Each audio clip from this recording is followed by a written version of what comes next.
Inilah kisah kelanjutan kasus Raffi dan kebahagiaan pasangan April Ustadz Solmed dan Ola Aufar. Pasca ditantang Hotma dan akan pra-peradilan Selasa besok, Dr. Kusman akhirnya angkat bicara. Benarkah BNN sudah siapkan langkah-langkah hadapi Hotma? Lalu benarkah Raffi pun sudah siap 100% untuk pra-peradilan?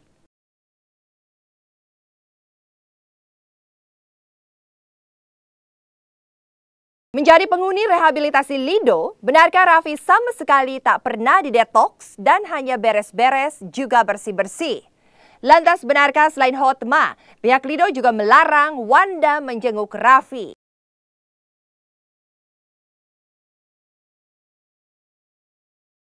Tak kalah heboh dengan kasus Raffi, April hamil 4 bulan. Ustadz Solmed pun gelar syukuran pengajian. Seperti apa kebahagiaan pasca dulu sempat divonis tidak bisa mempunyai anak? Lantas benarkah kebiasaan baru April kini makan sampai 5 kali sehari?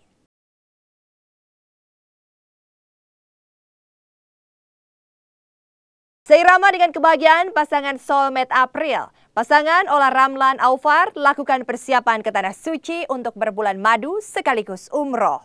Benarkah Ola berharap segera hamil sepulangnya dari Tanah Suci?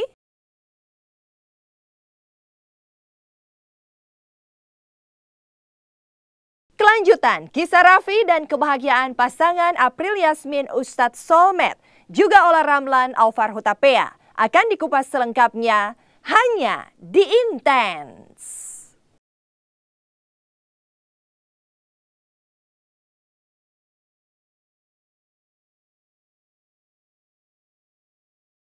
Apa kabar pemirsa? Selama 1 jam, saya Mila Rahmawati akan hadir di hadapan Anda dalam Intens.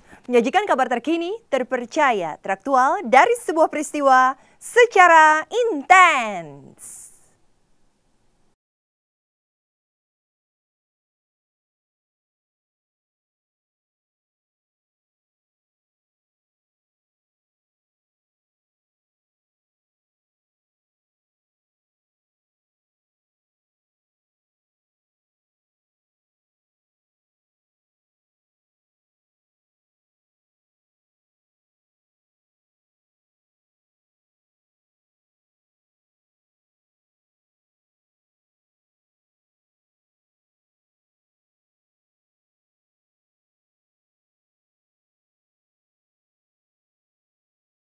Kisah Raffi Ahmad di Lido masih terus bergulir.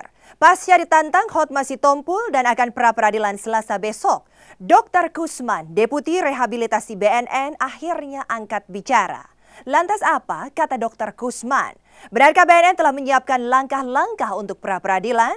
Seperti apa pula penjelasannya tentang pernyataan gangguan mental Raffi? Benarkah Raffi pun telah siap 100% untuk menghadapi pra-peradilan?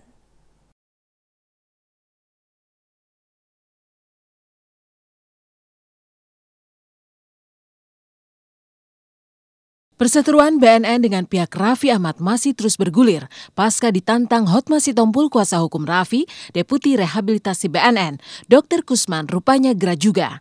Apalagi Selasa besok akan dilakukan pra-peradilan. Kemarin di Lido, Sukabumi, Dr. Kusman angkat bicara melayani tantangan Hotma.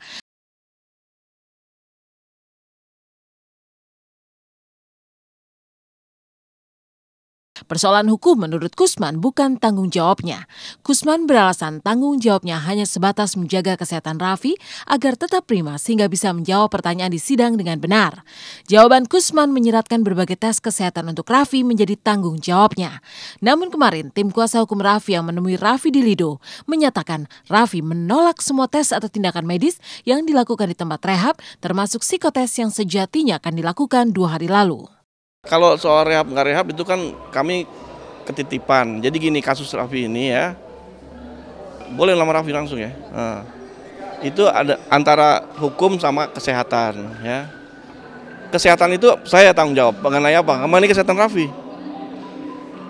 Tapi hukum kan bukan tanggung jawab saya gitu loh. Nah, sementara dia menunggu proses hukum, tanggung jawab saya untuk menjaga kesehatannya dalam keadaan prima, supaya nanti dia kalau misalnya nanti di pengadilan gitu ya, kasus hukum ya, dia bisa jawab gitu loh. Itu tugas saya. Saya jamin kesehatannya kalau di sini akan kita bikin sedemikian mungkin baik fisik atau psikisnya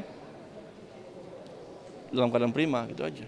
Dia kemarin mau dites psikotes, tapi sudah kita sampaikan bahwa segala bentuk psikotes, segala bentuk tindakan medis harus kamu tolak. Gitu. Dan dia sendiri sudah menolak semua tindakan medis.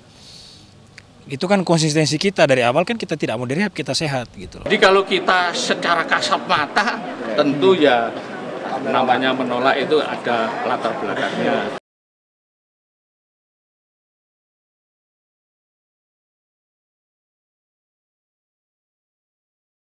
Hanya bertanggung jawab soal kesehatan Raffi dan tidak mau disangkut pautkan dengan tanggung jawab masalah hukum, sepertinya menjadi kuda-kuda bagi Dr. Kusman dalam menghadapi serangan Hotma di sidang pra-peradilan yang akan digelar Selasa besok di Pengadilan Negeri Jakarta Timur. Kendati begitu, Kusman tetap bersikeras bahwa Raffi masuk dalam kategori kecanduan dan harus direhab. Dan besok Selasa, kuasa hukum Raffi akan mempersoalkan hal itu dan bukti-bukti untuk melawan ucapan Dr. Kusman tersebut sudah disiapkan. Namanya kecanduan itu ada dua macam yang masuk sini nih ya. Satu yang namanya voluntary. Voluntary artinya dia diantar sama keluarganya untuk direhab atau sama keluarganya lah pokoknya. Voluntary atau datang sendiri gitu. Satu lagi compulsory. Compulsory itu yang terkait hukum. Mungkin vonis hakim, mungkin juga menunggu vonis hakim, nah harus ada bedain dua nih ya. Yang voluntary sama compulsory. Nah, Raffi ini termasuk yang compulsory, artinya kami ketitipan. Kan tadi saya bilang, ada hukum, ada juga kesehatan kan? Dua sisi kan? Nah, kami ketitipan masalah itu. Oh, kita udah sangat siap lah. Kita ajukan pra-peradilan itu kan karena memang kita betul-betul siap untuk menghadapi BNN karena kita menganggap semua tindakan-tindakan yang telah diambil terhadap Raffi selama ini dari penangkapan, penahanan sampai pembantaran itu kita nyatakan cacat hukum dan kita minta hakim mengabulkan itu kan di permohonan pra-peradilan kita. Karena itu semua dokumen, bukti-bukti sudah kita siapkan. Bukan hanya soal rehabilitasi yang akan digugat di sidang pra-peradilan Selasa besok. Pernyataan BNN tentang Raffi memiliki riwayat gangguan mental juga bakal dipersoalkan. Meskipun kemarin Deputi Rehabilitasi BNN itu menyatakan riwayat gangguan mental yang dialami Raffi dimaksud yang tergolong ringan, seperti tak bisa tidur dan nafsu makannya terganggu. Kuasa hukum Raffi balik mempertanyakan, apakah semua orang yang susah tidur dan terganggu nafsu makannya harus dimasukkan ke tempat rehabilitasi Lido. Pernyataan bahwa Raffi memiliki riwayat gangguan mental telah membuat marah keluarga besar Raffi, termasuk sang ibu Ami Kanita. Nenek tercinta Raffi bahkan sempat dilarikan ke UGD karena sangat syok mendengar cucunya disebut memiliki riwayat gangguan mental. Dan kemarin, Kusman kembali menyebut gangguan mental itu, meskipun diperhalus dengan menyebut gangguan mental itu dalam tahap ringan seperti berikut ini. Psikis sakit itu semua orang psikis sakit, saya juga pernah psikis sakit kan, ya nggak ada orang di dunia ini nggak pernah psikisnya sakit. Tapi ada ringan, sedang, berat. Nah ringan ini artinya ringan ini ya, mungkin awalnya dia tidurnya terganggu, ya nggak. Kemudian nafsu makan terganggu, itu ringan. Orang ringan kan, tapi kalau untuk yang mengalami pasti kan keluhan. Nah orang misalnya tidur di tempat enak pun banyak yang nggak bisa tidur. Kenapa tuh? Karena psikisnya terganggu, banyak pikiran dan sebagainya kan. Nah jadi jangan punya pemikiran tuh disebut gangguan mental itu gangguan yang berat gitu. Ada tingkatannya, ada ringan, sedang, berat gitu. Nah Raffi ini ringan, seperti saya juga pernah gangguan seperti itu kan karena dalam adaptasi ke arah yang lokasi yang baru kan sama masalah.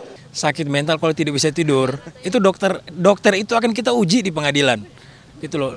Dasar ilmu dia apa kalau tidak bisa tidur itu disebut sakit mental. Gitu loh.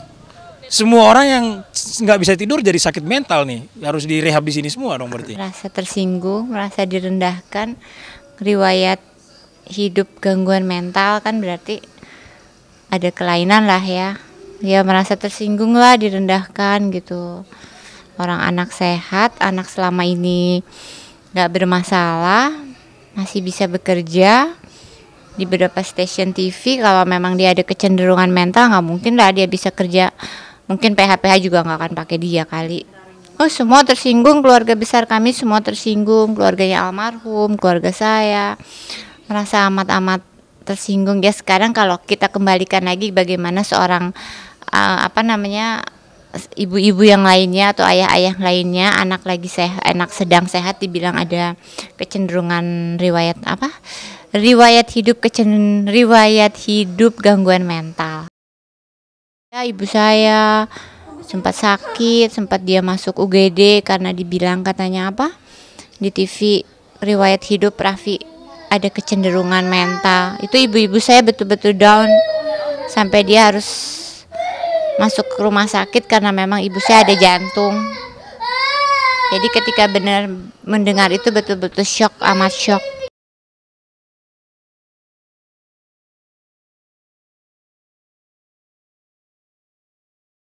Raffi sendiri sudah tahu tudingan BNN tentang riwayat gangguan mental. Tentu saja cukup kaget awalnya karena Raffi merasa tidak pernah mengidap gangguan mental. Persoalan itu akan dibuka nanti dalam sidang pra-peradilan. Kepada kuasa hukum yang mengunjunginya kemarin, Raffi menyatakan siap 100% untuk hadir di sidang pra-peradilan.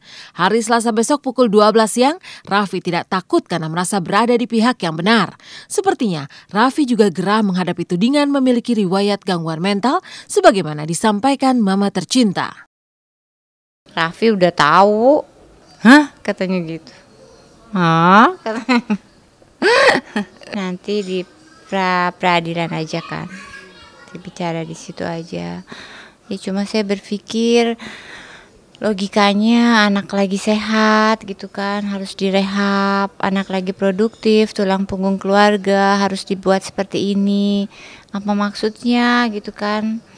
Katanya mau menolong anak bangsa yang mana yang harus diperlakukan seperti itu gitu kan. Di sini yang mengambil langkah-langkah ke depannya mengenai hukum memang Pak Hotma sendiri gitu kan. Saya cuma sebagai ibu di sini sudah saya serahkan semua kepada pengacara saya Pak Hotma gitu. Jadi kalau langkah-langkah hukum memang Bang Hotma yang mengambil keputusan segalanya. Saya merasa nyaman dengan pengacara saya seperti seorang Bang Hotma. Saya nyaman, saya merasa kuat karena memang betul-betul di sini ada ketidakadilan terhadap anak saya. Raffi baik-baik aja, Raffi sehat. Tadi kita berkonsultasi kurang lebih 2 jam. Untuk membicarakan soal persiapan pra-peradilan dia. Hari Selasa itu jam 11:30 kan dia harus datang karena sudah dipanggil oleh pengadilan dan tadi sudah dia tunjukin ada panggilannya dan sudah dia tanda tangani. Sehingga hari Selasa itu dia akan datang untuk mengikuti sidang pra-peradilan karena di sini pemohonnya Raffi sendiri. Gitu. Sangat siap karena yang meminta untuk mengajukan pra-peradilan ini Raffi. Raffi tidak ada ketakutan karena tidak merasa bersalah dan tidak perlu direhab di sini. Gitu. Itulah perjuangan kita, makanya kita pra-peradilankan dia. Gitu. Raffi tak gentar akan segera melakukan pra-peradilan terhadap PNN dan siap hadir di sidang Selasa besok. Tapi benarkah selama di Lido, Raffi tidak melakukan kegiatan rehabilitasi sebagaimana mestinya dan hanya beres-beres kamar? Lantas benarkah pihak Lido yang melarang Wanda untuk menjenguk Raffi? Saksikan Intens di segmen selanjutnya.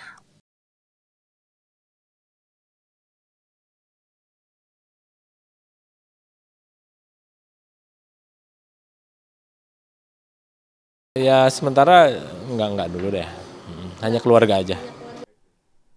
Sementara perseteruan Hotma dengan BNN terus memanas, Raffi Ahmad tetap menjalani hari-harinya di Lido Sukabumi. Benarkah sejak pertama kali menginjakan kaki di Lido hingga sekarang, Raffi tidak pernah direhab dan tidak didetoks sama sekali? Benarkah kegiatannya hanya bersih-bersih dan beres-beres kamar? Lalu benarkah pula selain Hotma, BNN pun melarang Wanda Hamidah untuk menjenguk Raffi? Seperti apa pula curhat Yuni Syara kepada Kade tentang Raffi kini?